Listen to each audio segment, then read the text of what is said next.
أعوذ بالله من الشيطان الرجيم قال رب اشرح لي صدري ويسر لي أمري واحلل عقدة من لساني يفقهوا قولي السلام عليكم ورحمة الله। আযল সম্পর্কে আমরা কোরআন থেকে কি তথ্য পেতে পারি?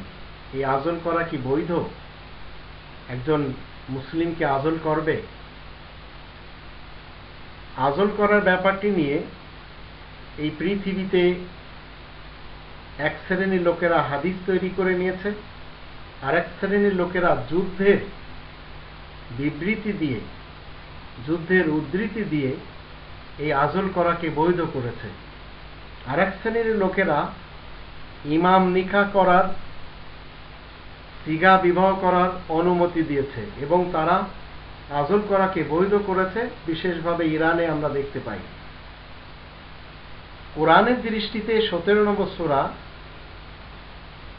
বানী ইসরাইলের 31 আয়াতে আল্লাহ বলছেন যে যেসব সন্তানগুলি পৃথিবীতে আসবে তাদেরকে তোমরা হত্যা করো না, কারণ নাহনু নারযুকুহুম ওয়া ইয়্যাকুম, আল্লাহ বলছেন তাদেরকে আমি রুজি প্রোভাইড করব যেমন তোমাদেরকে রুজি দেওয়া হচ্ছে। 6 নম্বর সূরা আল আনামের 151 নম্বর আয়াতে ঠিক এমনিভাবে আল্লাহ বলছেন যে আমি তোমাদেরকে যেভাবে রুজি দিচ্ছি তাদেরকেও রুজি দেব, তোমরা তাদেরকে হত্যা করো না।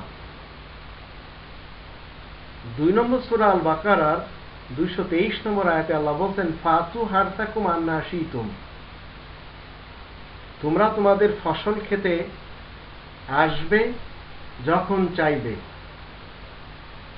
তো ফসল খেতে মানুষ যায় কখন? যখন ফসল ফলাতে চায়, বীজ ডালার জন্য যায়। তো বীজ যদি আপনি জমিতে বপন না করেন, আর যে কায়দায় বপন করতে সেভাবে যদি আপনি বীজ বপন না করতে পারেন, তাহলে কোনোদিন ফসল পাবেন না।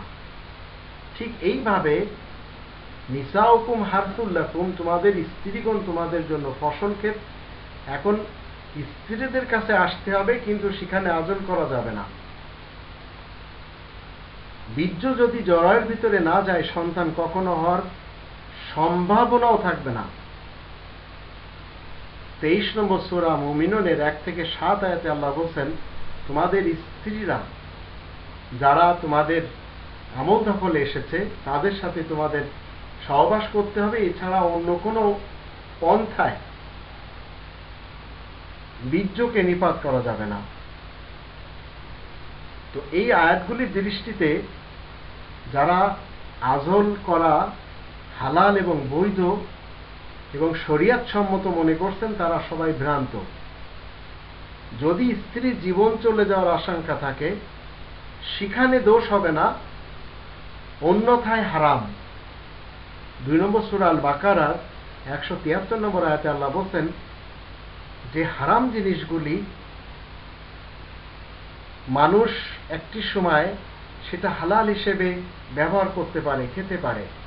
যেমন আল্লাহ বলছেন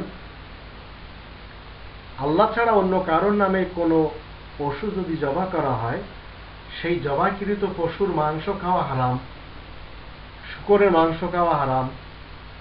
কিন্তু আল্লাহ বলছেন ফামানিস্তুররা গায়রা বাগিন ওয়ালা আদিন ফালা ইসমা আলাইহি, যদি সীমালঙ্ঘনকারী হিসেবে কেউ সীমালঙ্ঘনকারী হিসেবে না খায় এবং গুনাহের জন্য যদি না খায়, জীবন বাঁচানোর জন্য যদি খায়, তাহলে সেখানে গুনাহ নেই। তো স্ত্রীর যদি জীবন চলে যাওয়ার আশঙ্কা থাকে, এমত অবস্থায় একজন পুরুষ সে কন্ডম ব্যবহার করতে পারবে, সে আযল করতে পারবে এবং সে পরিবার পরিকল্পনার যে পদ্ধতিগুলি রয়েছে সেগুলি সে করতে পারবে, ব্যবহার করতে পারবে, ইউজ করতে পারবে। অন্যথায় আযল করা কোরআনের দৃষ্টিতে অবৈধ।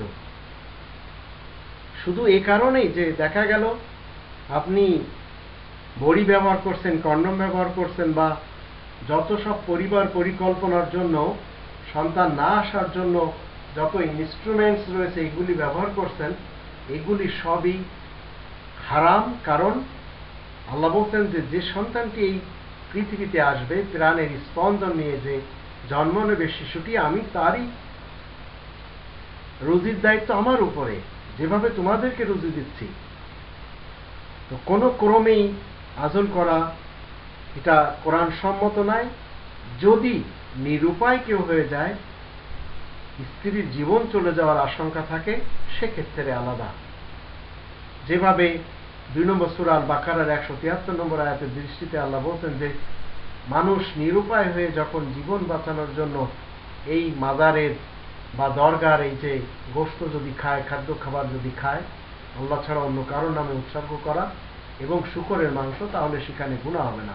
ঠিক তদ্রূপ স্ত্রীর জান চলে যাওয়ার আশঙ্কা থাকলে বা কঠিন কোনো রোগ হওয়ার আশঙ্কা থাকলে সেখানে করা যাবে, অন্যথায় এই আজল করা ইসলামের দৃষ্টিতে বৈধ না।